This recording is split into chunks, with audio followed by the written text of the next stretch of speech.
제가 봉독합니다. 예수께서 다시 그들에게 말씀하셨다. 나는 가고 너희는 나를 찾다가 너희 죄 가운데서 죽을 것이다. 그리고 내가 가는 곳에 너희는 올 수 없다. 유대 사람들이 말하였다. 내가 가는 곳에 너희는 올 수 없다 하니 그가 자살하겠다는 말인가? 예수께서 그들에게 말씀하셨다. 너희는 아래에서 왔고 나는 위에서 왔다. 너희는 이 세상에 속하여 있지만 나는 이 세상에 속하여 있지 않다. 그래서 나는 너희가 너희 죄 가운데서 죽을 것이라고 말하였다. 내가 곧 나임을 너희가 믿지 않으면 너희는 너희 죄 가운데서 죽을 것이다. 그들이 예수께 물었다. 당신은 누구요? 예수께서 그들에게 대답하셨다. 내가 처음부터 너희에게 말하지 아니하였느냐? 그리고 내가 너희에 대하여 말하고 또 심판할 것이 많이 있다. 그러나 나를 보내신 분은 참되시며 나는 그분에게서 들은 대로 세상에 말하는 것이다. 그들은 예수께서 아버지를 가리켜 말씀하시는 줄 깨닫지 못하였다. 그러므로 예수께서 그들에게 말씀하셨다. 너희는 인자가 높이 들려 올려질 때에야 내가 곧 나라는 것과 또 내가 아무것도 내 마음대로 하지 아니하고 아버지께서 나에게 가르쳐 주신 대로 말한다는 것을 알게 될 것이다. 나를 보내신 분이 나와 함께 하신다. 그분은 나를 혼자 버려두지 않으셨다. 그것은 내가 언제나 아버지께서 기뻐하시는 일을 하기 때문이다. 이 말씀을 듣고 많은 사람이 예수를 믿게 되었다. 아멘. 예전이나 지금이나 수많은 사람들이 구원자를 찾고 있습니다. 구원자를 찾는 이유는 도움을 얻기 위해서예요.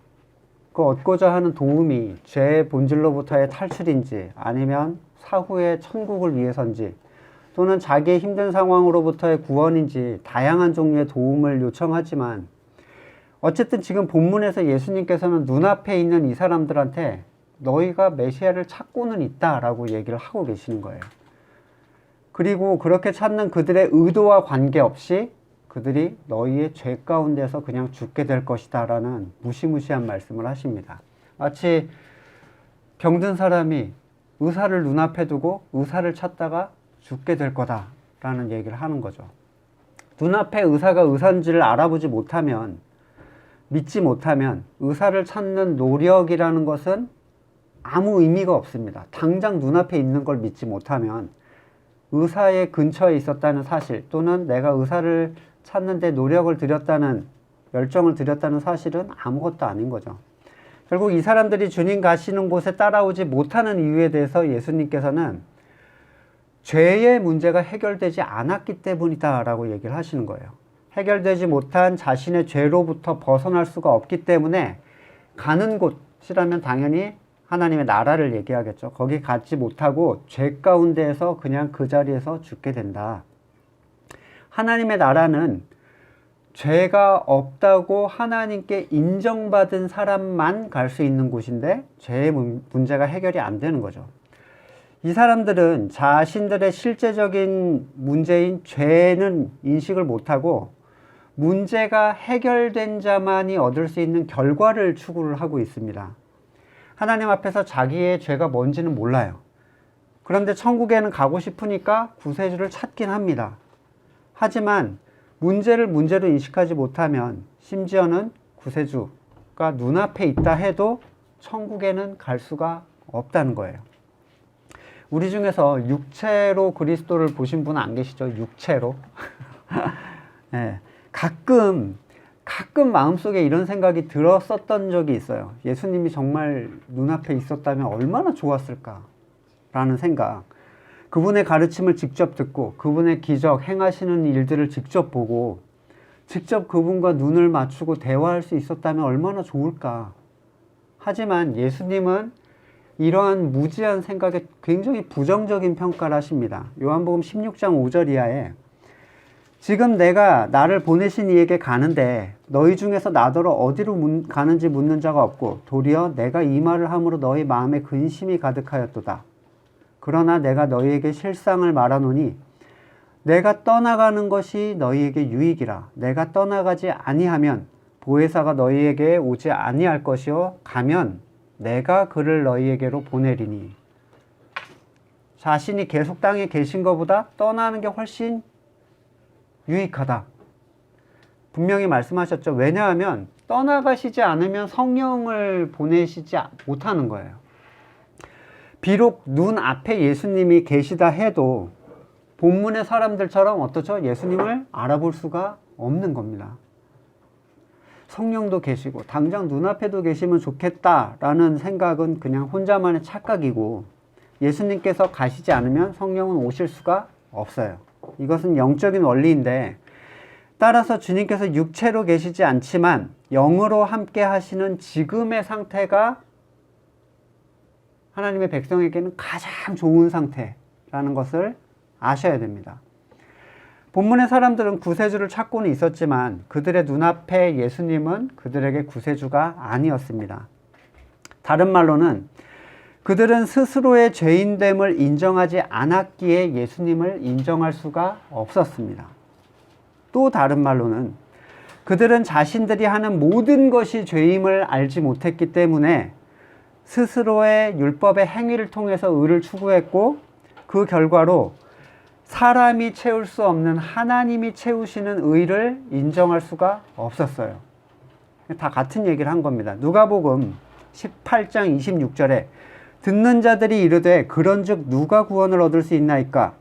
이르시되 무릇 사람이 할 수 없는 것을 하나님은 하실 수 있느니라. 구원은 하나님이 채워주는 의를 받아들이는 것으로 이루어진다는 거예요. 하지만 얼마나 많은 사람들이 구원을 위해서 스스로 발버둥치고 있습니까?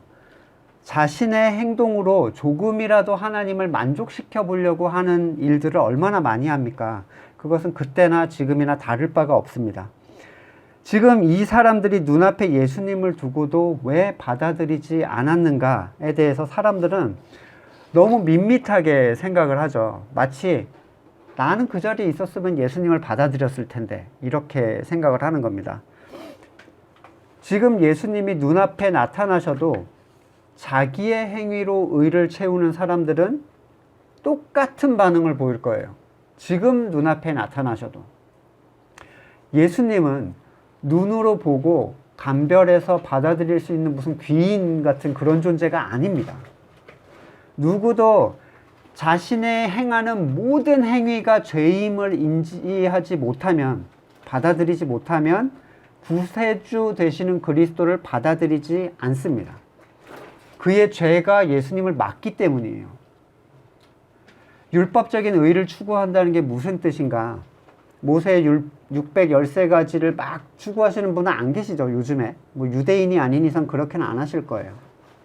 그렇게 안 한다는 이유로 내가 율법적이지 않다라고 생각하지만, 모세의 율법을 떠나서 행위를 통한 의를 추구하는 모든 사람들은 율법적인 사람들입니다. 율법이 있기 400년 전에 아브라함은 하나님의 언약을 스스로 이루려고 했던 결과로 이스마엘, 율법의 자녀 이스마엘을 낳았고, 그는 내침을 당했어요. 유업을 얻지 못하는 자리로 가게 됩니다.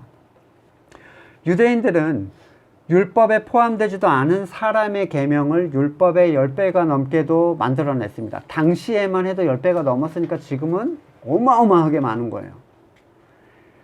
취지가 좋아요. 취지가 항상 좋습니다. 이게 근데 제일 큰 문제예요. 취지가 좋다는 것. 취지가 좋으면 취지에 따라 나온 결과도 좋다라고 받아들이는 거죠. 취지가 좋아서 만들어진 어떤 행위에 대해서는 절대로 의심하지 않습니다. 좋은 의도였기 때문에. 간단한 예를 들어볼게요. 예배를 더 잘 드리도록, 드리기 쉽도록, 많은 사람이 참여할 수 있도록 여러 가지 방식으로 예배 형식을 만들어내는 일, 좋은 의도로 만든 예배에 참여를 안 해? 공예배는 성도의 의무다라고 성경에 없는 규정을 누군가 만들어냈습니다. 그래서 안 나오면 어떻게 되죠? 의무를 어긴 자가 돼요. 의무를 어겼다는 건 죄를 지었다는 얘기예요. 해야만 하는 일을 안 했다는 거죠. 세례 교육을 하는 장로들이 공예배를 다 참여하는가? 아니에요. 천만의 말씀입니다. 근데 이제 초신자들을 앉혀놓고 성도의 의무는 수요 예배, 주일 11시 예배, 그리고 오후 예배 3가지입니다라고 그 사람들에게 가르칩니다. 누가 공예배 참여의 의무를 성도의 의무라고 규정했습니까? 예수님인가요? 항상 취지는 좋아요. 더 많은 사람들이 예수님 앞에 말씀을 듣게 하기 위해서. 하지만 취지가 좋다고 모든 것을 좋게 생각할 수 없습니다. 누가 그것을 얘기했는가를 여러분이 살피지 않으면 여러분은 사람의 계명에 치여서 그리스도를 바라보지 못하게 될 겁니다. 참석하는 것으로 의무를 다했다고 할 수 있다면 그건 율법적인 게 됩니다. 예배란 무엇인가에 대한 제가 올린 성경 공부를 보시면 예수님께서 우리에게 이루어 주신 영적 예배는 사람이 만들어 놓은 시간과 장소와 형식에 의해서 채워줄 수 있는 종류의 것이 아니에요. 현대판 율법가들은 이런 식으로 그리스도를 거부합니다.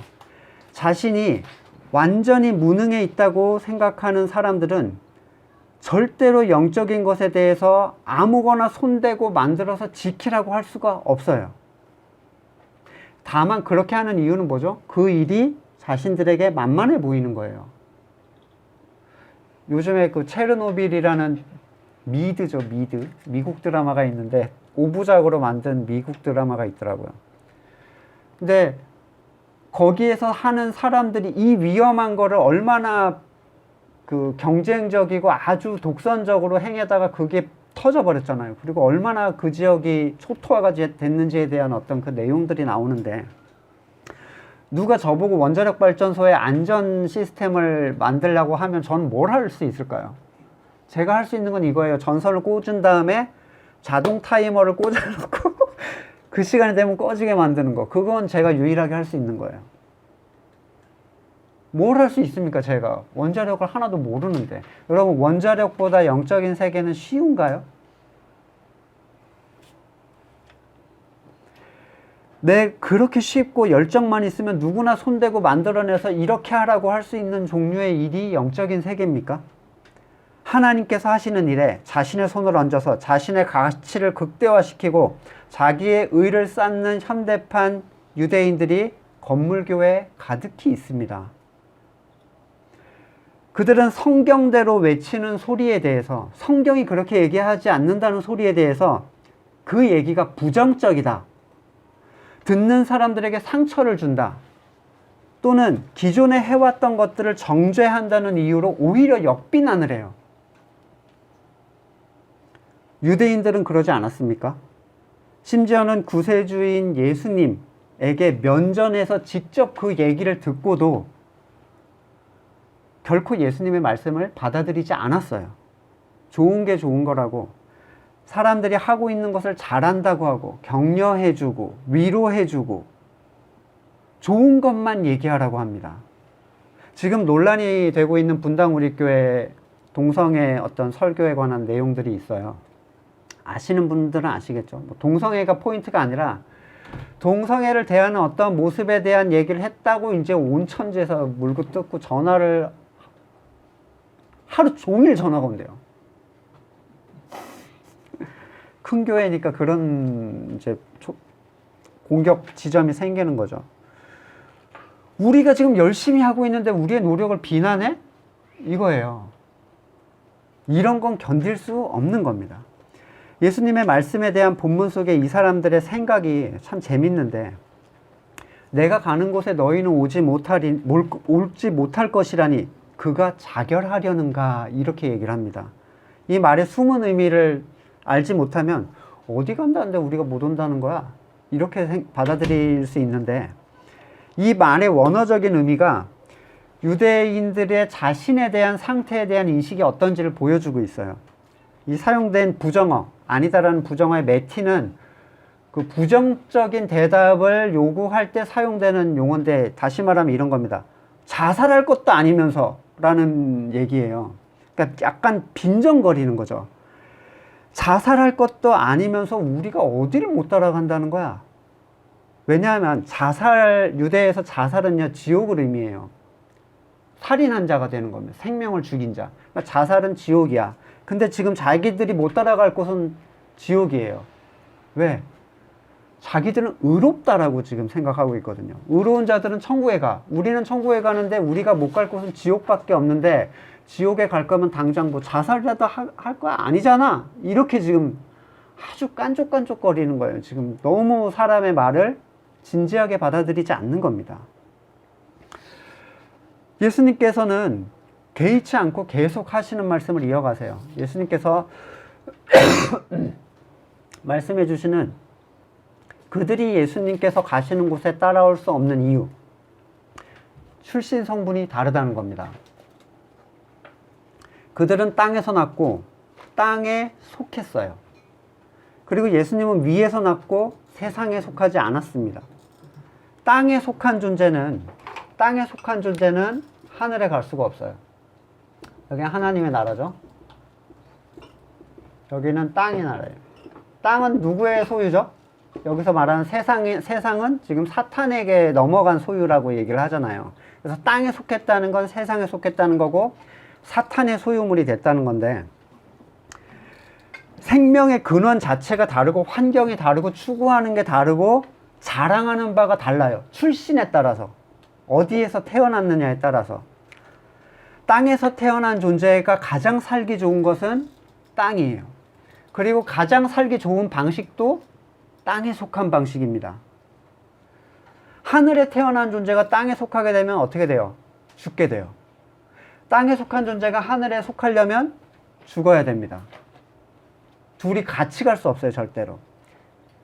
하늘에 태어난 존재는 현재 육적인 세상이 없기 때문에, 육적에서 하늘에서 태어난 게 없잖아요. 그렇죠? 모기도 하늘에서 태어나는 건 아니죠. 그래서 제가 비유를 하나 하면, 예를 들어 하나님의 나라를 물이라고 생각해 보세요. 여기 물속 생활이에요. 수중 생활. 여긴 땅이에요. 그냥 우리가 땅, 세상 생각하는 땅. 묻에서 태어난 존재를 세상에 속한 사람, 이 물에서 태어난 존재를 하나님의 나라에 속한 사람이라고 비유적으로 제가 조금 설명을 드릴게요. 양쪽 다 다른 곳에 가서 살면 죽는 거예요. 근데 보세요. 호흡기의 구조가 다릅니다. 아가미 호흡하죠. 여기는 폐호흡을 해야 돼요. 뭐 고래는 폐호흡을 하는데 그런 얘기는 좀 하지 마시고, 지금 제가 과학을 얘기하는 게 아니니까. 이거는, 이 사는 방식이 다르다는 거, 먹는 게 다르다는 거는 뭐죠? 결국에 노력의 문제가 아니라 태생의 문제예요. 어디서 태어났는가. 그런데 유대인들은 새롭게 태어나지 않았지만 하나님께 속한 삶을 살라고 하셨어요. 그렇죠? 그럼 어떻게 해야 돼요? 그래서 율법을 주신 거예요. 자, 이걸 줄 테니까 여기에 속하지 않은 것처럼 살아라 라고 하신 거예요. 근데 이걸로는 여기 속하지 않은 것처럼 살 수가 없죠. 태생이 다르니까 다시 태어나지를 않은 거예요. 그래서 율법을 메고 뭘 합니까? 물속으로 들어가서 버티기를 하는 거예요.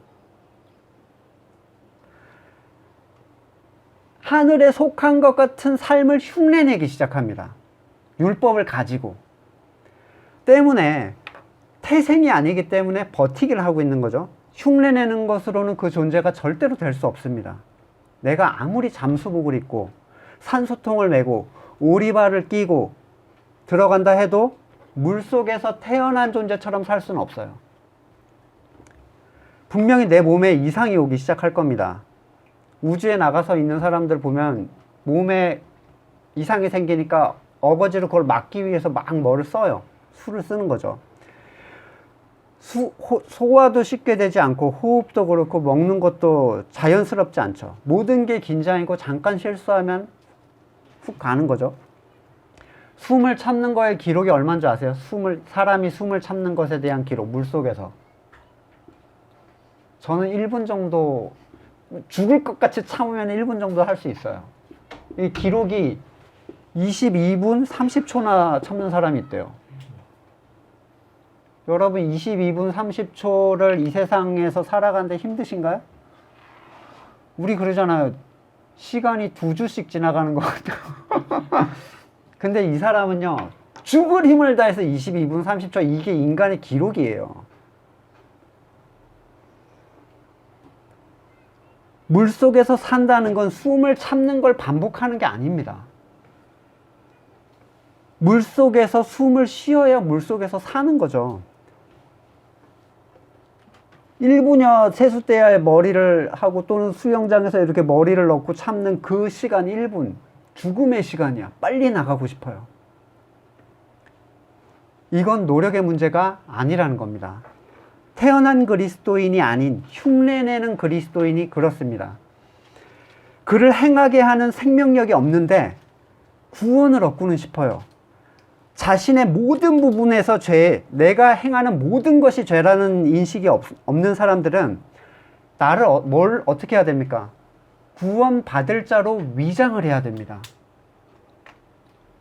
그러니까 특정 행동을 흉내내줘야 돼요. 보이지 않는 것을 보이는 것으로 바꿔놔야 됩니다. 교회는 보이지 않는데 그리스도인의 지체고 교회가 우리가 만질 수 있고 인지할 수 있는 것으로 바꿔놔야 돼요. 그리고 바꾸어서 그걸 행하기 시작합니다. 평소에는 위장할 필요가 없어요. 평소에는. 언제만 하면 되죠? 교회에 와서. 물에 들어가는 타이밍이 있어요. 그죠? 급하게 들어가면 안 돼. 물에 들어가는 타이밍이 있어요. 장비를 갖추는 시간이 있습니다. 평소에는 세상 사람과 똑같은 것을 추구하면서 살다가 교회에 오면 다른 사람인 것처럼 행동을 하기 시작해요.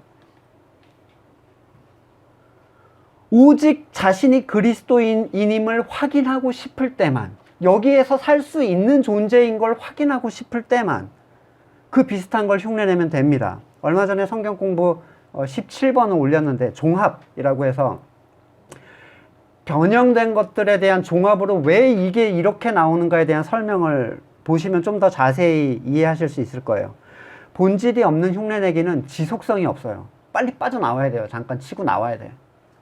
그리고 생명력도 없고 오직 숨을 참는 고통, 그리고 자신이 그리스도인이라는 위로밖에 없어요. 자기 위로죠. 그냥 나 물속에서 잠깐 있었어. 이건 내가 그리스도인이란 증거야. 그러한 분들에게, 그것을 추구하는 분들에게, 그런 걸 만들어내는 분들에게 본질에 대해서 언급하면 왜 이렇게 싫어할까요? 성경이 없는 얘기를 하는 게 아닌데 굉장히 싫어합니다. 왜 그토록 자신들의 행동에 대해서 언급하는 걸 싫어할까? 지금 예수님께서는 행위가 아닌 어디로부터 태어났는가에 얘기를 하고 계시는 거예요. 그게 훨씬 중요한 것임에도 불구하고 왜 그들은 그걸 듣기 거부하고 그것에 따라 흘러나오는 생명을 부정하려고 할까? 내가 멈추면 내가 물속에 들어가지 못한다는 존재라는 게 드러나기 때문이에요. 장비를 빼버리면 물에 못 들어가. 1분도 못 버텨. 산소 호흡기를 떼고 잠수 장비를 치우면 자신들이 물에서 난 존재가 아니라는 게 드러나기 때문입니다. 본질이 중요하다는 건 그들도 인정해요. 하지만 자신들에게 본질이 없다라는 확증을 받고 싶지는 않은 거예요. 내가 물속에 들어가려는 모든 장비의 도움을 받지 않으면 나는 아무것도 보여줄 게 없어. 내 삶에 의도하지 않는 어떠한 것도 나에겐 나타나지가 않는다면, 아가미도 없고 비늘도 없고 지느러미도 없는데 어떻게 물에 들어가라고 하는 거야? 말이 되는 소리를 해야지. 그렇게 되면 나는 물에 속하지 않았다라고 얘기하는 것밖에 안 되는 거잖아. 불쾌할 수밖에 없는 거예요. 지금 본문의 이 사람들은 자신이 천국이 확정적이라고 생각을 한다고 했죠. 근데 정말로 이 사람들이 그렇게 생각할까? 그들의 양심에 따라서 정말로 그걸로부터 자유롭다고 생각할까? 추후의 양심의 가책을 받지 않았을까? 그들은 유대 지도자였던 니고데모를 보시면 아시겠지만 말씀에 대하여 무엇을 더 해야지 나는 구원을 얻을 수 있습니까? 라고 찾아옵니다. 몰래 예수님을. 그렇게 열심히 살았어도 그들의 양심에 자신이 온전히 율법 안에 들어있지 못하다는 걸 드러날 수밖에 없는 게 율법의 기능이에요. 근데 서로 아닌 척 하는 겁니다. 서로 우리는 괜찮아, 우리는 구원 받았어. 남에게 그렇게 드러나는 건 용납할 수가 없는 거예요. 아예 신앙적 고민이 없는 사람들은 말 그대로 한 주에 한 번 왔다 갔다 그냥 하는 사실, 또는 교회에서 어떤 일을 하고 간다는 사실, 그 정도로 편안하게 신앙생활을 이어가지만 조금이라도 자신이 죽음 앞에 서게 되면, 죽음 앞에 선다는 건 뭐냐면 진짜 심판대를 그려보기 시작하면 이란 뜻이에요.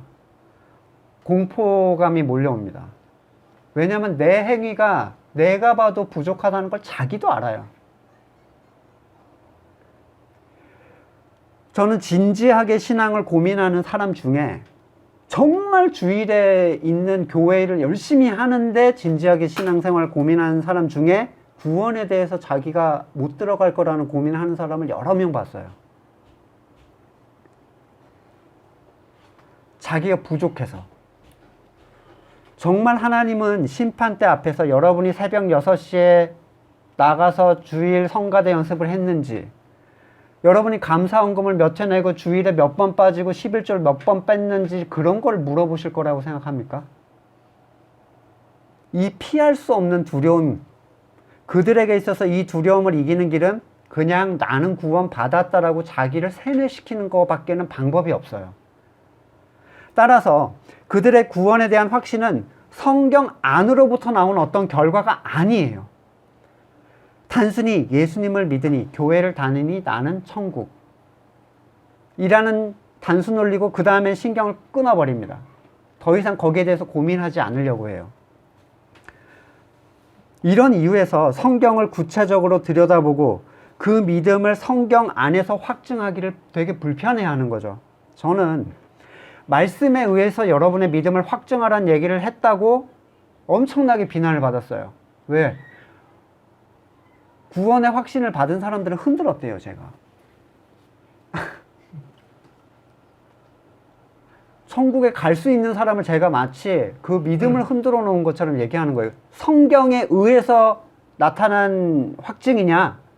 성경은 지금 이렇게 얘기하고 있는데 여러분의 삶에 지금 이렇게 되고 있느냐? 이 얘기했다고. 그들에게 평안하다, 여러분은 천국에 다 가실 겁니다 라고 말하는 게 옳습니까? 여러분 산소통 벗어보세요.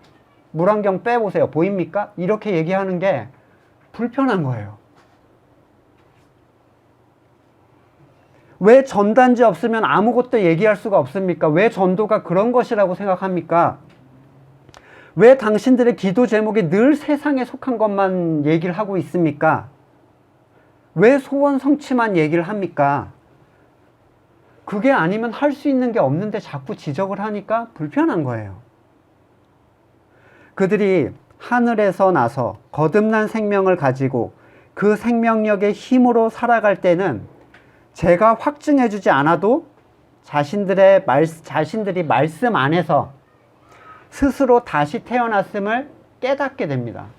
여러분 물에서 태어났으면 나는 물 밖으로 나가면 안 돼. 나는 물이 너무 편해. 이거 야 너는 그런 거야 라고 알려줘야지 아는 거예요? 태어난 존재는 그냥 아는 거예요. 여러분 나는 거듭났는가를 고민해 본다는 건 상당히 심각한 문제인 거예요. 사실 나는 물속이 편한가? 물밖이 편한가를 스스로 인지하지 못한다는 거는 뭘 얘기합니까? 배워온 거예요. 세뇌된 상황에서 지금 헷갈리는 거죠. 산소호흡기 달고 물속에 자꾸 들어간 사람한테 당신이 난 곳이 하늘이 아닌 것 같습니다 라고 말하는 게 산소호흡기 떼고 잠수복 벗어보라고 얘기하는 것이 그들을 불안하게 했다는 이유로 믿음을 흔드는 자라는 얘기를 듣는다는 건 슬픈 일 아닙니까? 정말로 새롭게 태어났다면 호흡기를 붙이는 게 불편해요. 그쵸? 여기를 들어가야 되는 장비를 갖추는 것 자체가 이 사람들한테는 고통이에요. 물고기한테 산소호흡기 해주면 어떻게 되죠? 독이죠, 그거는. 물고기는 조만간 죽게 될 거예요, 그 안에서. 물고기한테 물안경을 씌워준다고 생각해 보세요. 눈이 건조해서 조만간 시력을 상실하게 될 겁니다. 생명 유지 장치, 율법적인 행위라는 건 그곳에서 태어나지 않은 존재들에게만 필요한 거예요. 뭘 위해서? 네가 그곳에 속하지 않았다는 걸 보여주기 위해서. 어디에서 났고 어디에 속한 존재인가? 그것은 쉬운 말로 그가 얼마나 의도하지 않고 자연스럽게 그의 삶 속에서 이쪽이 흘러나오는가의 문제란 말이에요. 영에 속한 일들을 사람이 만들어준 어떠한 제도에 의존해서 모든 것을 제공받는다는 사실이 벌써 부자연스럽지 않습니까? 예수님께서는 내가 곧 그인 줄 믿지 아니하면 너희 죄 가운데서 너희는 죽게 될 것이다 라고 하셨어요. 앞에서 들은 비유로 설명하자면 내가 곧 생명을 주는 존재인지를 네가 받아들이지 않으면 너희가 이 산소 호흡기에 계속 유지하는 것을 포기하지 않으면 이걸로 여기에 속한 존재인 척하는 삶을 인정하지 않으면 산소 호흡기를 메고 죽게 될 거라는 거예요. 율법을 행하는 것은 자기 자신이 구원을 위해서 바둥거리는 생명 유지 장치로 버티는 자임을 인정하는 겁니다. 이걸 지키면 되고 이거 안 지키면 안 되고 이런 건요. 이걸 통해서 여기를 바둥바둥 들어가는 거예요. 끊임없이 물속으로. 그러니까 들어갈 때마다 고통스러운 거죠. 왜? 내 삶의 터전이 아닌데 자꾸 들어가야 되니까. 새롭게 태어난 존재에게, 아가미가 달린 존재에게, 지느러미가 생긴 존재에게는 오리발은 무의미합니다. 그들은 예수님께 또 묻습니다. 네가 누구냐? 완전 불편한 거죠. 하지만 예수님께는 미리 앞에서도 여러 번 말씀하셨던 말씀인 새로운 걸 언급하지 않으세요. 처음부터 나는 너희한테 얘기해왔어. 그러니까 전혀 나는 얘기하지 않은 게 아닌데 아무도 못 알아듣고 있는 거예요, 지금. 이건 난이도나 교육의 문제가 아닙니다. 지금은 다릅니까? 그들에게 대하여 예수님께서 판단할 것이 많으나 오직 하나님께서 주신 말씀만 하신다. 이 얘기는 앞에서 했던 얘기랑 똑같아요. 심판의 때가 아니기 때문이에요. 판단할 건 많죠. 이 판단이라는 건 심판을 얘기하는 거예요. 지금. 근데 마지막 때, 진짜 심판은 언제? 하나님 앞에서 마지막 때에 일어나게 됩니다. 산자와 죽은 자가 심판을 받을 날이 분명히 오게 됩니다. 그날 나는 산소통을 메고 끊임없이 물속에 들어갔었습니다 라고 얘기하는 게 구원의 표식이 될 수 있습니까? 주여 주여 행하던 자들 기억나시죠? 우리가 주님의 이름으로 먹고 마시고 가르쳤으며 주님은 우리를 가르치셨고 우리는 주님의 이름으로 기적을 행하고 어쩌고 저쩌고. 난 누군지 모르는데 왜? 태생이 다르니까. 여기에 왔다 갔다 했다고 해서 인정받는 게 아니라는 거예요. 태어나지 않은 존재의 노력은 아무런 의미가 없습니다. 아무리 오래 버텨도 결국 나와야 돼요. 예수님은 생명을 보시는 거예요. 하나님으로부터 났는가 아닌가. 그들의 노력이 예수님의 죽음을 오히려 무의미하게 만듭니다.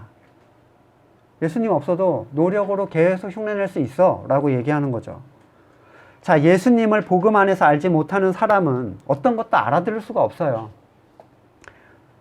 그들은 자기 멋대로 성경을 해석하고 도덕적인 또는 감동적인 교훈을 넣어서 설교하고 또한 받아들입니다. 예수님께서는 예수님이 구세주인지 알아볼 수 있을 때가 올 것이다 라고 하셨는데 28절에 그때는 유대인들이 예수님을 든 후, 이 든 후는 언제예요? 십자가에 달리신 후. 왜요? 달리셔야 보내주잖아요. 보내줘야 깨닫게 돼요. 그분이 누구인지. 그때가 되면 뭘 보게 되냐면 잘 보세요. 그때가 되면 예수님이 구주이신지 정도가 아니라 예수님의 모든 행동이 자의적이지 않고 하나님의 뜻에 따라 하신 태생적인 행동이라는 걸 보게 될 거야. 이건 생명력으로부터 나오는 것이라는 걸 성령을 통해서 발견하게 될 거야. 그 얘기예요. 이 말을 잘 살펴보면 복음서에 드러나는 어떤 상황 속에서 예수님이 누구를 대하실 때의 관계를 보세요. 우리는 보통 뭘 보냐면 예수님이라는 인간과 그 사람의 관계를 봅니다. 근데 지금 보세요. 예수님 뭐라고 하셨죠? 하나님이 하라는 대로만 얘기하는 존재가 있어요. 지금. 그러면 우리는 누구와의 대화를 보는 거예요? 이 사람과 하나님과의 대화를 보고 있는 거예요.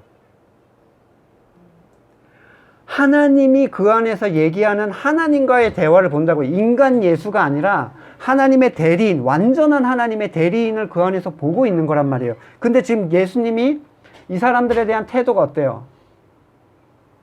속이 터져 죽을 것 같은 답답함 가운데 있죠. 이건 지금 하나님의 시각이에요.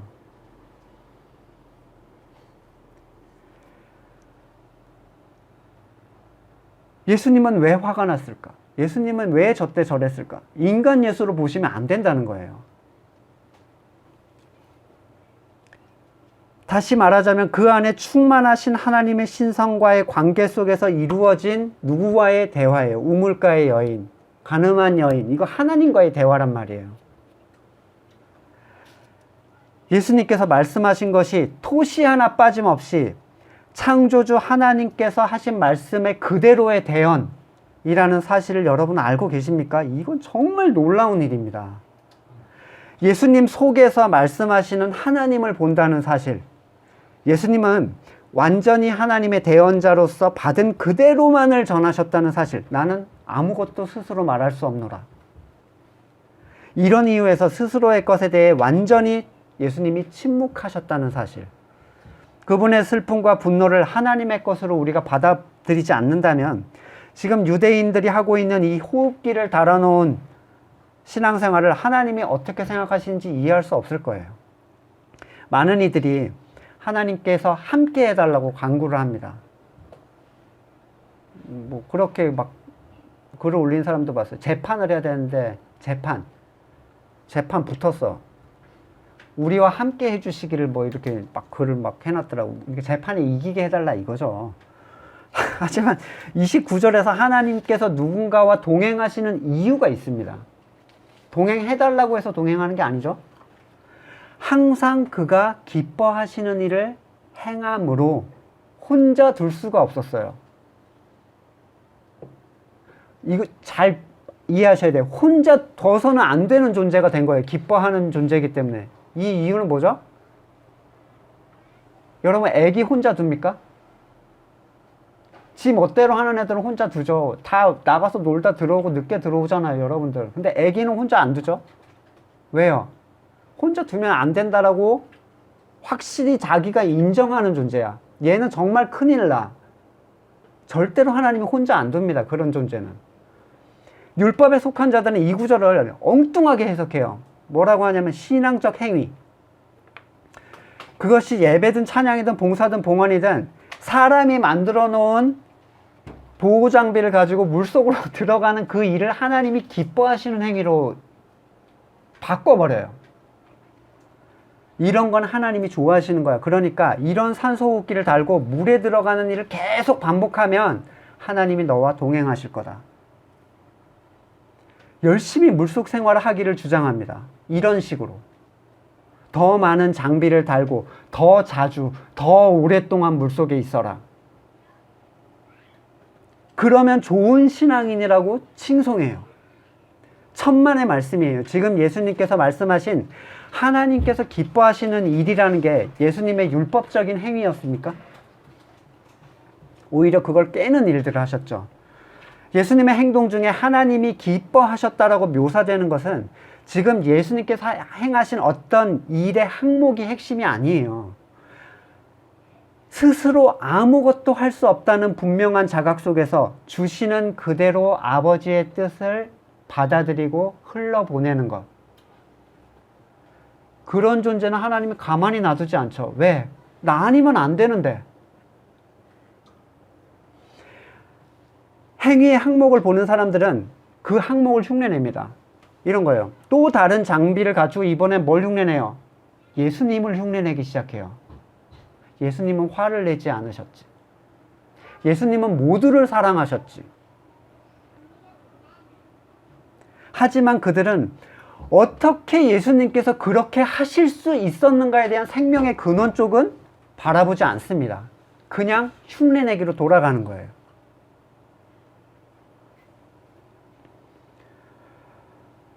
수많은 사람들이 하나님의 기뻐하시는 일과 자기의 일상의 삶을 분리시키려고 합니다.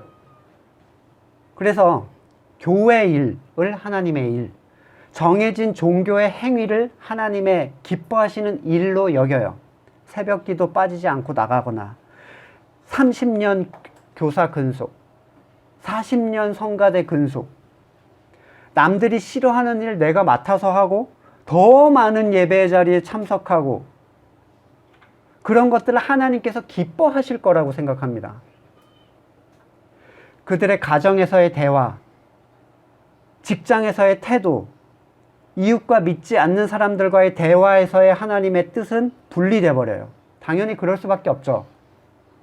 일상생활은 어떤 거예요? 잠수복을 벗은 상황이잖아요. 내 바닥인데 왜 거기서 그 짓을 하겠어요? 이제 좀 쉬려고 하는데. 이제 멋대로 내 삶을 추구하고 일요일에 잠수복을 입는 건 일요일 예배 나가는 교회 생활로 끝내면 되는데 뭐하러 그 일을 하겠어요? 분리시키는 거예요. 그래서 물에서 살지 않는 가장 내가 편한 시간인데 여기까지 내어드리라면 난 죽으란 얘기잖아. 그렇게 생각이 되는 거죠. 실제로 죽으란 얘기예요. 일주일에 한두 번 잠수복 입고 주일에 들어가면 된다고 생각하잖아요. 말 한마디. 사람이 말을 뱉는 게 여러분 얼마나 쉽게 나올 수 있는 행동입니까? 근데 예수님은 말 한마디를 내 뜻대로 하지 않았다고 하셨어요. 그만, 내가 말을 조심해야지. 이걸로 여러분 그걸 컨트롤했다고 생각하시면 천만의 말씀이죠. 예수님은 완전히 자유인이었어요. 이 물에서 사는 게 제일 편한 존재. 영적인 삶이 제일 쉬웠어요. 오히려 예수님은 잠수복을 입고 무트로 나오셔야 되는 존재. 얘네한테 이런 거 전해주려고. 그렇죠? 정말 불편하잖아. 세상은 정말 예수님한테 힘든 곳이었단 말이에요. 그리스도인은 안 그렇습니까? 그리스도인도 그래야 돼요. 세상이 너희를 가만히 두지 않을 것이다. 박해하고 핍박할 것이다. 너희가 하늘에 속한 존재라는 이유 때문에.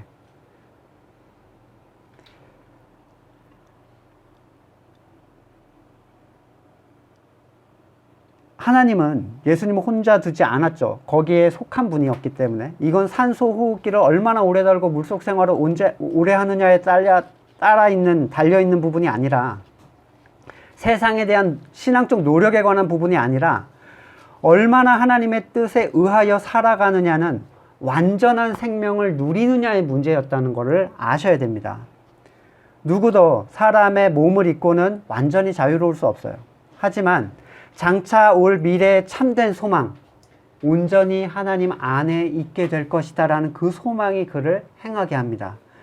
물밖의 존재가 물속에 살기 위하여 드리는 노력과 물속에 태어난 존재가 물에서 살기 위하여 드리는 노력은, 노력이라는 건 있지만 종류가 다른 노력이에요. 그렇죠? 여러분, 물고기가 물 밖에서 사는 노력과 우리가 지금 물 밖에서 사는 노력은 지향점과 목표가 완전 달라요. 여기는 완전 생존이야, 그냥. 어떻게 항상 그가 기뻐하시는 일을 할 수 있었을까요? 항상 물속에 계셨으니까. 예수님이 우리와 달리 가장 완벽한 부분은 뭐냐면 죄가 없으시다는 거잖아요. 죄가 없으시다라는 건, 죄는 원죄를 의미하는데, 원죄의 근본적인 의미를 선악의 주관의 주권자를 나로 갖는가 하나님으로 갖는가를 말씀드렸어요. 예수님은 선악의 주관자됨에 있어서 죄의 성이라는 게 없으신 분이에요. 그런 지향점이 그쪽에 있지 않았어. 하나님 없이 존재하는 피조물의 불가능을 가장 잘 알고 계시는 분이에요. 그게 없으면 끝나는 거야. 그걸 잘 알고 계셨어. 하나님의 뜻이 가장 선하다는 것은 사람의 지혜와 판단으로는 받아들이기 어려운 부분입니다. 일반적으로 내가 생각하는, 그러니까 사람들이 생각하는 하나님이 선하다는, 하나님의 뜻이 선하다는 의미는 뭐냐면, 결국 내가 생각할 때 좋은 일이 일어나게 될 것이다예요. 이런 거죠. 어려운 일이 발생했어. 그러나 이 일을 통해서 나중에 내가 잘 될 것이다. 이걸 이제 하나님이 지혜롭다라고 사람들이 인식해요. 근데 결국에 그 좋은 일이 일어나지 않으면요. 뭐가 잘 되면, 이러려고 이러셨구나, 막 이러잖아요. 근데 그 좋은 일이 세상에 사는 동안 안 일어나면, 왜 이렇게 안 일어나지? 내가 이제 살 날이 얼마 안 남았는데. 그러다가 실망하고 가는 거예요. 기준을 그렇게 둬버리면. 성도가 하나님의 놀라운 지혜를 보는 때는 언제입니까? 하나님의 심판대 앞에서예요. 여러분, 이 세상에서 그걸 확인하려고 하시면 안 됩니다. 하나님의 신실하심의 지혜의 결정은 하나님이 다 하셨다. 정말 하나님이 위대하다는 걸 발견하는 때는 하나님의 심판대 앞에서예요. 어떻게 그 불편하고 어렵고 고통스러운 일들을 통하여 불가능한 일들을 성취하시는가를 보게 될 때, 그때 비로소 하나님의 지혜가 무엇인지 우리는 감격하게 됩니다. 따라서 우리가 기대하거나 하나님을 바라는 소망은 현재 우리의 보이는 상황에 근거한 것이 되어서는 안 된다라고 분명하게 말씀을 드립니다. 누군가 항상 하나님의 기뻐하시는 일을 한다는 것은 항상 자신의 무능과 하나님의 전능하심을 받아들이고 하나님의 손에 자신의 삶 전체를 의지하는 거예요. 내가 내 삶을 주도하고 내가 내 삶을 계획하지 않는다는 게 인정한다는 거예요. 그것은 결코 게으름이나 실망이나 수동적인 자세를 가져오지 않습니다. 그 사람들은 맨날 그렇게 얘기하죠. 율법적인, 그러면 아무것도 하지 말라는 얘기냐, 그걸 이해하지 못하는 얘기예요. 하나님께 맡긴다고 하면서 아무것도 하지 않아야 된다고 하거나 또 맥이 쭉 빠져 있는 사람들이, 제 옛날에 그랬어요. 하나님한테 맡기면 첫 번째 뭐죠? 내 뜻을 안 들어줄 거야, 분명히. 마음대로 하세요. 주님께 맡기겠습니다. 완전 실망이야. 이 제정신이 아닌 상태예요, 이런 거는. 왜요? 하나님이 누군지 모르니까. 하나님의 지혜를 인정하지 않으니까. 내 지혜만 못하다는 거죠, 하나님이. 내가 하지 않으면 보나마나 어때요? 내가 하지 않았더니 어땠어요? 물속의 삶이. 신앙의 삶이 하나도 안 드러났죠? 그러면 내 생활이 다 죽을 수밖에 없어. 이건 무기력하고 아무것도 아닌 삶이야. 다시 보호장비를 끼고 물속으로 들어가기 시작하는 거죠. 저도 계속 그랬었어요. 거듭나기 전에. 맡길 수 없습니다, 이런 사람들은. 아무리 해도 맡길 수 없어요. 제가 예를 하나 들어볼게요. 제가 잘 못하는 것 중에 하나가 축구예요. 체력도 약하고 발로 하는 거를 잘 못해요. 재미도 없어. 보는 거는 보는데 잘 못해요, 축구를. 근데 예를 들어 축구를 뛰어서 1대1로 뛰어서 네가 또는 팀으로 뛰어서 이기면 살고 지면 죽게 된다. 이런 게임에 제가 출전을 해야 된다고 생각해 보세요. 제가 아무리 노력해도 할 수 있는 수준이라는 게 있겠죠. 워낙 그러니까. 근데 만약에 제가 난 축구는 안 된다. 나 완전히 못한다. 라고 인정하기만 하면 리오넬 메시를 너 대타로 뛰게 해줄게. 대신 걔가 이긴 것도 네가 이긴 걸로 해줄 거야. 여러분 뛸 거예요? 아니면 맡길 거예요? 기꺼이 맡기고 벤치로 들어가서 여러분 실망하실 겁니까? 박수치고 환호하실 겁니까? 여러분 하나님이 리오넬 메시만 못합니까? 왜 실망하고 왜 아무것도 안 한다라고 생각을 하시는 거죠? 그리스도의 승리를 너의 승리로 해주겠다는데 그가 뛰는 곳이 곧 기쁨이죠. 그가 뛰는 것을 보는 게 영광입니다. 그의 승리가 나의 승리가 됩니다. 내가 완전히 무능한 영역에서 그 분야의 창조주의 손길에 그것을 맡긴다는 것을 본다는 게 얼마나 큰 감격과 기쁨이에요. 그것은 보는 것만으로도 박수와 감탄이 나와요. 하지만 내가 한 게 아니다라고 밖에 얘기할 수 없죠. 완전히 무지하고 무능한 내 손을 떠나서 만드신 분의 지혜와 능력에 맡겨지는 것, 그 두근거림, 감격, 기대, 기쁨, 찬양, 그건 현상이에요. 나의 영적인 무능함을 온전히 인정하는 자들, 하나님은 절대로 혼자 두지 네가 싸워라고 하지 않으세요. 내가 띄워줄 거야. 그것이 곧 하나님을 인정하는 것이기 때문이며 그는 하나님께서 홀로 두지 않으시기 때문에 더욱 하나님이 기뻐하시는 일을 하게 됩니다. 중요한 것은 의도해서 하는 게 아니란 사실이에요. 하나님은 사람에게 스스로 하나님의 나의 일을 네가 해라라고 하신 적이 한 번도 없습니다. 사람이 하는 것은 하나님의 일이 될 수 없어요. 오히려 하나님은 내가 네 안에서 행하게 할 것이다 약속하셨습니다. 하나님께서 그 안에서 일하시기를 원하세요. 그것은 세상은 이해하거나 판단할 수 없는 종류의 일임을 아셔야 됩니다. 하나님께서 하셨습니다 라는 이것은 입에 발린 상투적인 고백 표현이 아니라 참된 신앙인의 체험이에요. 아쉽게도 이 두 가지 진술을 구별하기가 너무 어려워요. 하나님께서 하셨습니다. 너무 일반적이죠? 내가 다 만들어 놓고 우리가 다 하고도 하나님께서 하셨습니다. 그렇게 얘기해요. 여러분은 어디서 태어났는지 여러분 생각해 보세요. 이거 보호장비 자꾸 갖추는 일들을 얼마나 하고 계십니까? 여러분 갖추셨던 분들은 불편해지면 벗죠. 예? 벗기 시작할 거예요. 그래서 다음 주에 나오는 내용이 뭐예요? 진리를 알지니 진리가 너희를 자유롭게 해줄 거라는 거예요. 그 얘기를 다음 주에 하는 거예요. 왜 이런저런 일들을 계속해서 하고 있습니까? 여러분 신앙생활이 혹시 생명유지장치가 아닙니까? 여러분이 참으로 위에서 온 자라면 그걸 스스로 떼어내게 될 겁니다. 온전히 하나님의 일하심을 감탄하면서 박수치면서 찬양할 수 있는 우리가 되기를 소망합니다.